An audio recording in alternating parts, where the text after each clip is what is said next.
Merci Madame la Présidente. Ma question s'adresse à Monsieur le ministre des Armées et des Anciens Combattants. Monsieur le ministre, ce n'est pas sans une certaine émotion que je prends la parole aujourd'hui, tant le sujet que je souhaite évoquer parle au cœur de chaque famille d'Alsace et de Moselle. Je souhaite vous interpeller sur la considération qui a été apportée par notre pays au triste sort des incorporés de force des départements du Bas-Rhin, du Haut-Rhin et de la Moselle. Depuis des décennies, les interpellations reviennent, les réponses apportées n'ont pas permis l'apaisement. Pour celles et ceux qui l'ignorent encore, les incorporés de force, ce sont 130 000 hommes qui ont été contraints au cours de la Seconde Guerre mondiale de revêtir l'uniforme allemand et de se battre contre leur patrie. Sur ces 130 000 hommes, 30 000 sont morts, 30 000 sont revenus blessés de guerre ou invalides, 10 000 ont été portés disparus. Et après la guerre, le sort qui leur a été réservé par notre République n'est pas digne.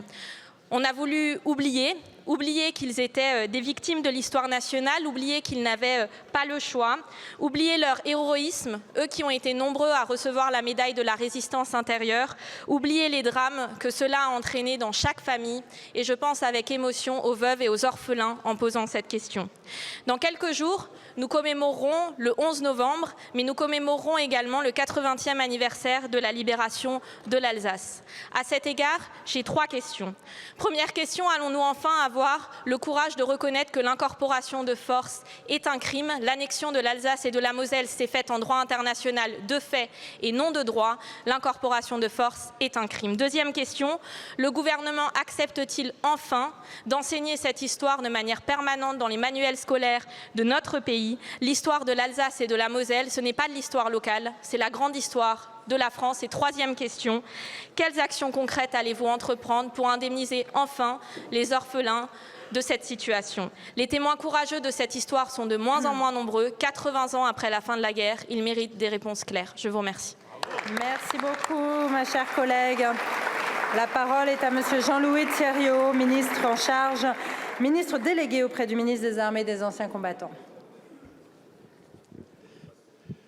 Merci Madame la Présidente, Madame la députée Morel. Merci d'avoir évoqué ce sujet qui est effectivement une plaie douloureuse dans notre histoire nationale. Nous savons à quel point ce fut un enfer pour les Alsaciens et les Mosellans incorporés de force dans la Wehrmacht d'avoir été obligés, sans avoir le choix, de porter les armes de l'Allemagne contre leur pays et contre leur patrie. Évidemment que c'est une absolue tragédie. Je peux vous dire que notre pays, la France de l'intérieur, comme on dit en Alsace, est conscient de cela, porte cela, et je crois qu'en termes symboliques, des efforts sont faits. Il y a un mur des noms des disparus et des morts incorporés de force qui va être construit à Schirmeck. L'État porte ce projet et évidemment, il faut des réparations symboliques, il faut des réparations mémorielles et je ne peux qu'être partant, mais ça fait partie de l'histoire de la Deuxième Guerre mondiale, que ce soit enseigné dans les manuels d'histoire. Après, vous évoquez le sujet de l'indemnisation.